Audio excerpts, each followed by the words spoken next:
Friends ఇప్పుడు వచ్చేసి పప్పు బీరకాయ మాట పప్పు కడిగేసుకొని హాఫ్ అన్ అవర్ నానబెట్టేసుకుని ఇప్పుడే ఇది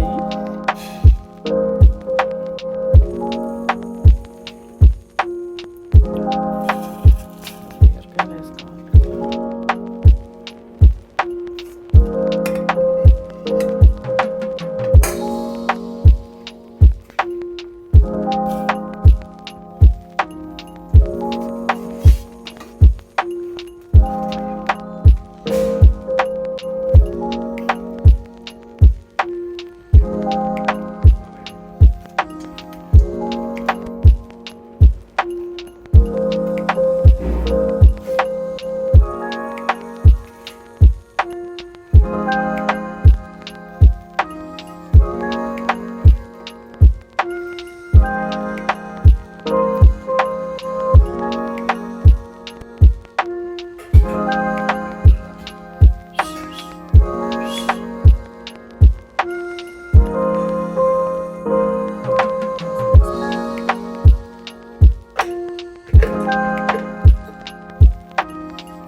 త్రీ విజిల్ వచ్చాక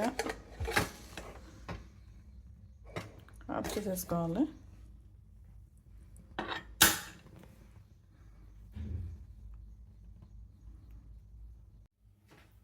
ఇప్పుడు పోపు వేసుకోవాలి ఫ్రెండ్స్. ఇప్పుడు ఆయిల్ కొంచెం తక్కువ వేసుకోవాలి. జస్ట్ వేగడానికి వేసుకుని మళ్ళీ దింపేటప్పుడు నెయ్యి వేసుకోవచ్చు. పోపు సామాన్లు అవి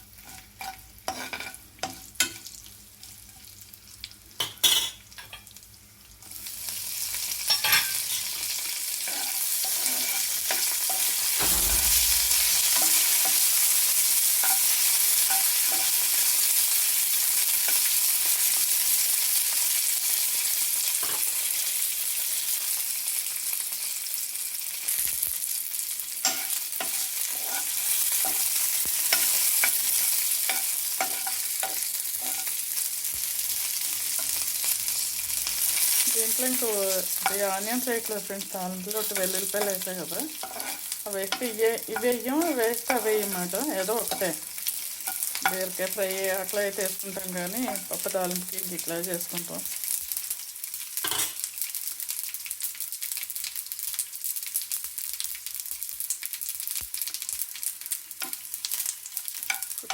వేగినట్టు కొంచెం కొంచెం దోరగా వేగాలి. పచ్చిగా లేకపోతే పచ్చిగా వెల్లుల్లిపాయ టేస్ట్ రాదు.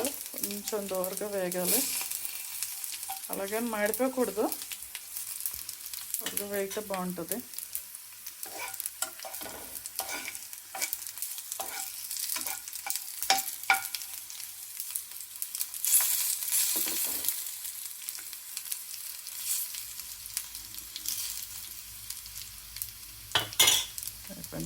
పోపు వేసేసుకోవాలి.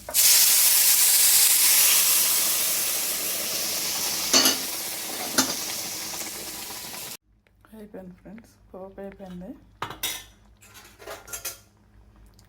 సాల్ట్ కలిపేసి ఇంక దీంట్లో కారం ఏమి వేయలేదు.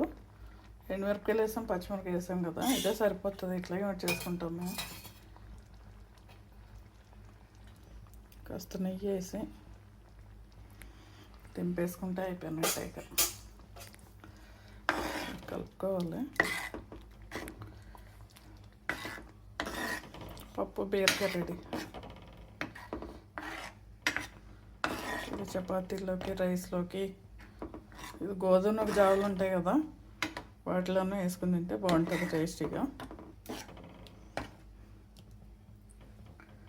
మన ఆకుకూర అయితే బాగా మెదపాలి. దీనికి ఏం మెదపక్కర్లేదు, ఇట్లా పప్పులు పెట్టి రుబ్బాలి.